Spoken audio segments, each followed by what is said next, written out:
Hello everyone, Randy here, and we're back to working on the old quad project here. This is a 1986 Honda Fourtrax 200SX. And for those of you who have not watched the previous videos on this, we've been having some troubles with this quad running. Basically what's happening after maybe 10 to 20 minutes of running the quad, it shuts off and it will not restart for like an hour or so. Again, we're not entirely sure why yet. We've gone through a couple things here now. We rebuilt the carburetor. And the carburetor that was in here was really, really dirty. I mean, it was a lot of crap in this carburetor.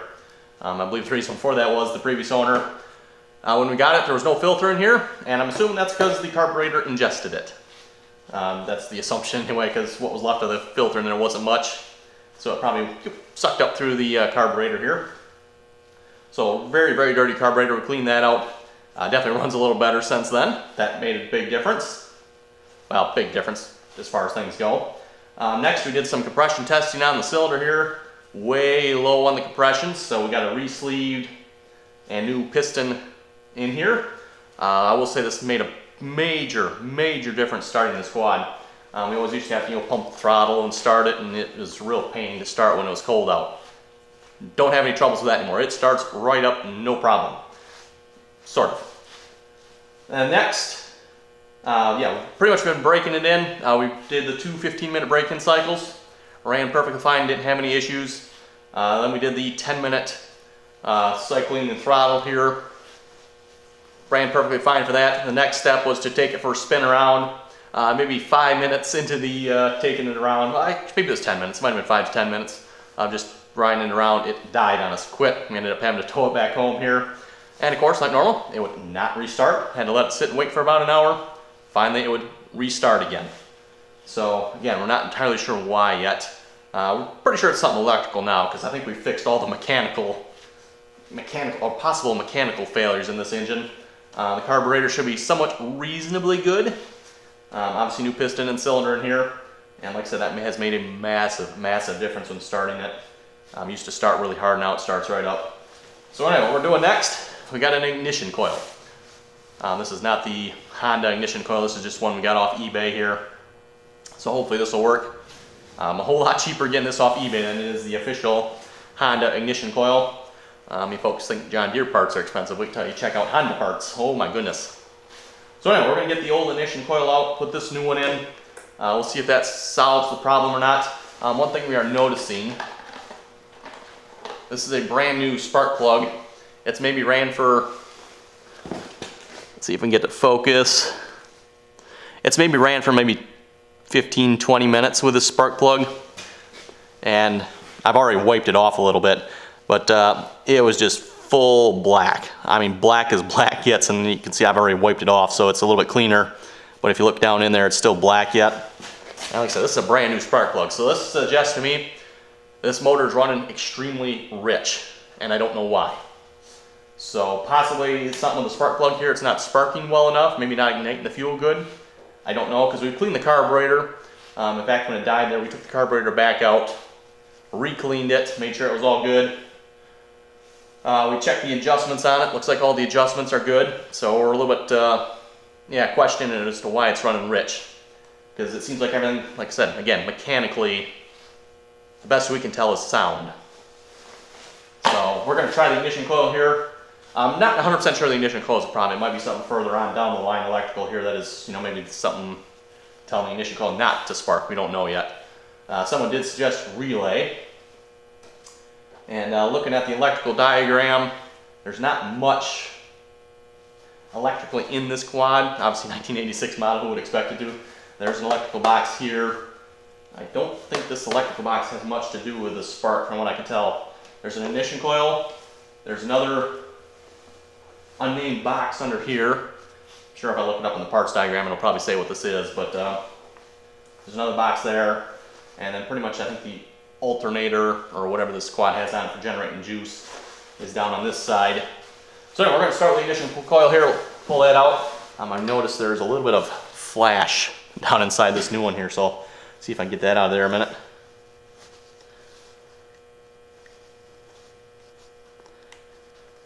There we go. So let's get the old ignition coil out here a moment. Okay, looks like we got one screw here that holds the wire in.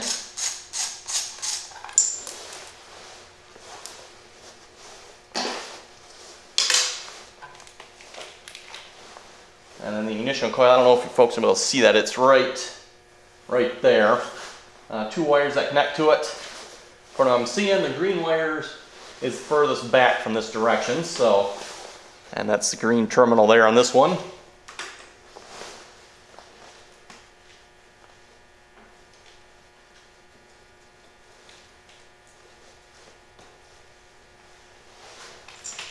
And it looks like it just slides out just like that. Now this one has this piece on it, which looks like we might actually maybe have to like trim that off so it'll sit in there better. We'll see once about that.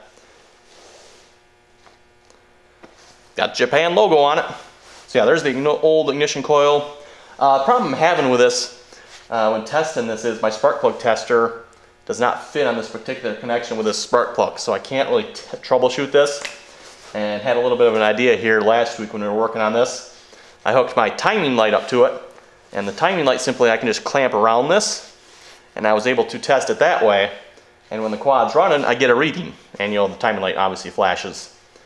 However, when it died last week, hooked the timing light back up, we were not getting a reading, and the light was not flashing. So suggested to us that this is definitely not sparking like it should.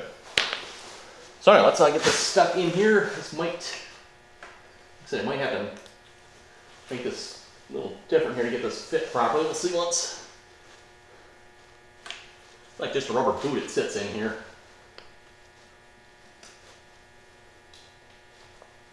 Wires reconnected. This is definitely a little longer too, isn't it? That's quite a bit longer. Wow. Let's see, am I going to be able to get that off there?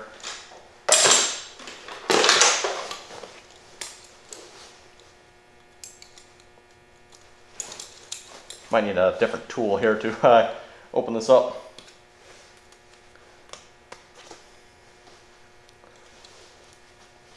There we go.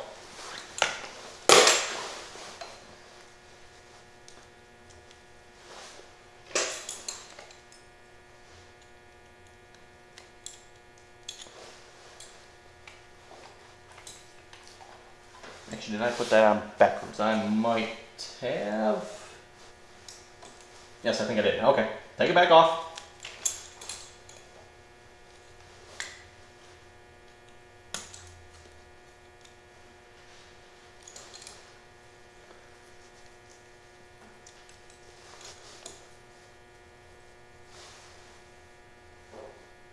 So yes, should go on like that. Let me double check here. Yes, like that. Okay.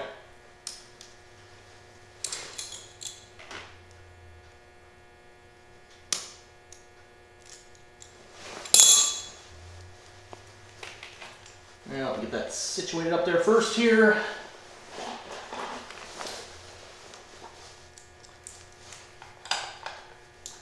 And we have noticed too when it's running, it sounds like it's missing. So it's not, so it's running pretty good, but it's missing. So we're not entirely sure why that is. We're going to go with the ignition coil for the moment. Like I said, if not, we'll have to continue to troubleshoot the electrical system here. We're going to have to do something different because that's not going to stay in there, is it? Okay. Hopefully it'll stay in there just long enough and we can see if this will work or not. And if not, like I say, we'll have to do something different here. Okay, so it looks like that should work there. Spark plug back in there. And again, like I said, this brand new spark plug.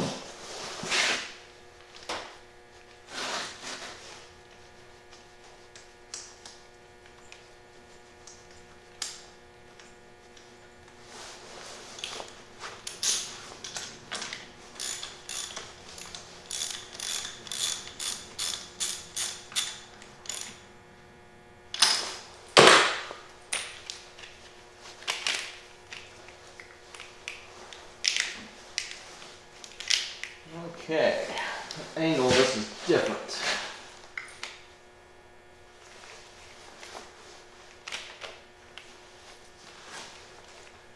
I don't know if I like how it curves around like that.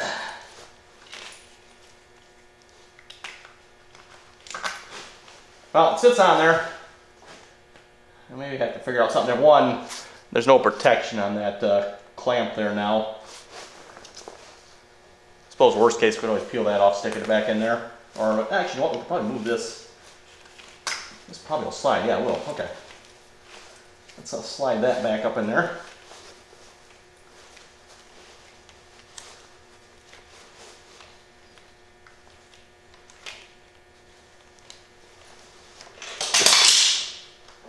Might have to see once maybe getting another something to hold it up in there or something. I don't know. Like I said, this wire's a lot longer. I don't know if I like that. There we go. It's on though.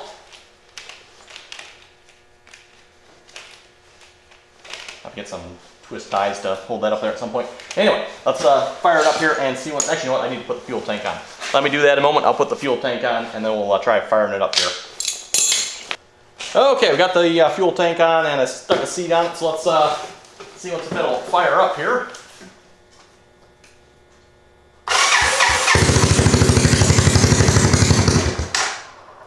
That's no choke, by the way.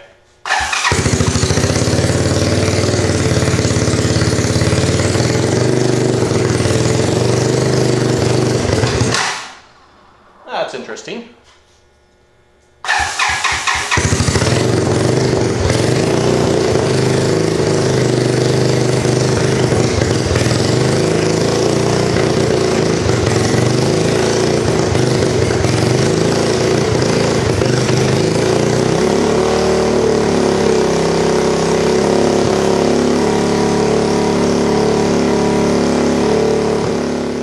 Okay folks, I was going to put it in gear there and kind of just back out of the bar and see what's what happened, and it died on me. Interesting. So anyway, like I was mentioning earlier, what I've done is I hooked up my timing light here. This is the best way. Did that pull off? Oh no, okay. Best way I can think to test the spark plug, because like I said, my inline spark plug tester will not fit on this type of a plug on here. So, what I found works pretty good. Put the timing light on there, hook it up. So you can see it sparking, you can see it's flashing there, and it gives an RPM number too when it's doing that. So the spark plug is working this time. So it has died for a different reason, and it won't restart, by the way. I'm suspecting it is flooded out. So that is something we got to figure out yet. Why is it getting too much fuel? Why is it flooding out? I don't quite understand that. Like I said, we've rebuilt the carburetor twice now. And by twice, I don't mean we put new parts in it twice, but we put new parts in it the first time, and then we rebuilt it a second time. They're really power cleaning it. Like I said, it is an absolutely filthy carburetor. So yes, why is it getting too much fuel? By the way, I'll note, when you turn it over now, you can really hear it. It sounds like it's got a lot of compression now. Something you never heard before. So we definitely improving here, just not to the bottom of it yet. Okay folks, I just took the spark plug back out again. Look how black and wet that is, compared to what I showed you folks here a few moments ago. So yes, why is it getting that way? We're not sure yet. Like I said, we've done the carburetor twice now. Now we can lean out the carburetor, but it's at its default setting where it's supposed to be. So I'm a little hesitant to do so because, like I said, it is where it's supposed to be. Okay folks, I've decided what I want to do here. We're going to take the needle out of here, adjust it leaner, see if that makes a difference. What I really want to get to is the point where it dies again and I don't have spark, or at least maybe see if we got that problem solved. I want to see if that problem's solved, see if the spark issue's solved, and then if it is, then we're going to continue doing some work here with the motor as to why it's getting or why it's running rich from the looks of it. Because yes, the time it died here, it definitely was not because no spark issues. So let's see what's here. This has to come out. Remember how to do this here. Pretty much just screws out of there. Let me pull that. Nope. Ah, like that. There we go.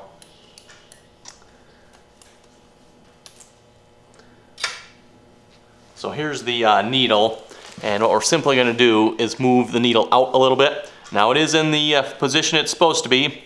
I think that's the 4th position down. And like I said, that looks like that's where it is. So we're going to move it Maybe we'll move it like the second position down. We'll move it like 2 notches or something. I'm pretty sure with the way it's running, we can get away with 2 notches here, because like I said, it's running pretty rich from the looks of it. I mean, 5 minutes and it turns the spark plug black. That is pretty bad in my opinion. So I'll move that here in a moment. Like I said, it's just gonna be taking that little pin out of there and moving it down. Okay, got the needle moved down 2 notches, so that should lean out the mixture here. Now we're gonna have the fun part of sticking this back in here.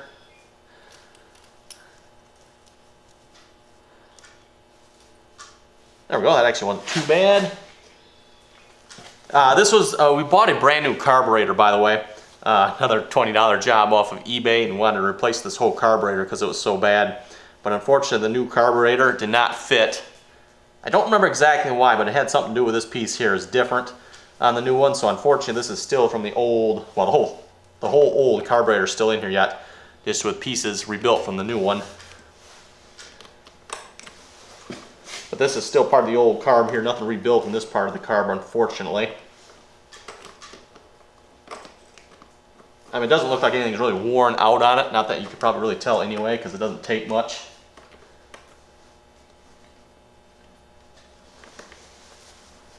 And just carefully screw that back on there.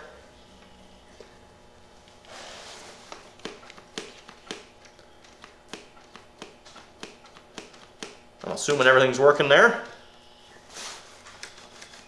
Seems a little loose here. I don't know if it's supposed to be that way.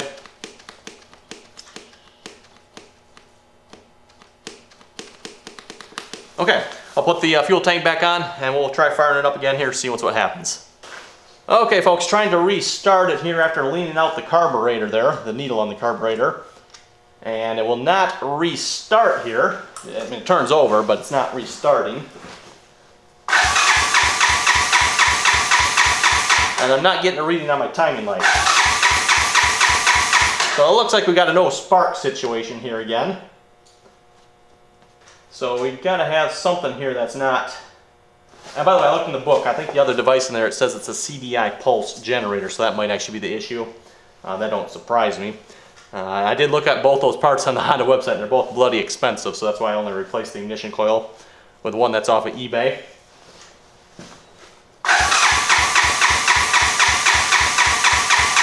Yeah, we're definitely not getting any spark. Like I said, this worked pretty good for testing this out, because my normal spark plug tester does not fit in this configuration. And this one allows me just to clamp over it, and I can immediately see no spark. Okay folks, I think that's going to wrap up this part of the video here. Obviously, if you got any good suggestions for me, much appreciated. I'm going to definitely look into that CDI pulse generator, see what one of those will cost. I know I've looked on the Honda website before, and they're bloody expensive, so see if we can find something cheaper. Also going to make sure I test it first here. I brought my electrical testers out here. Going to start on that probably in a little bit here. Got some other things that have to be done now, but anyway, hope you folks enjoyed the video, and if you have any comments or questions, be sure to leave them below. And as always, thanks for watching, and until next time.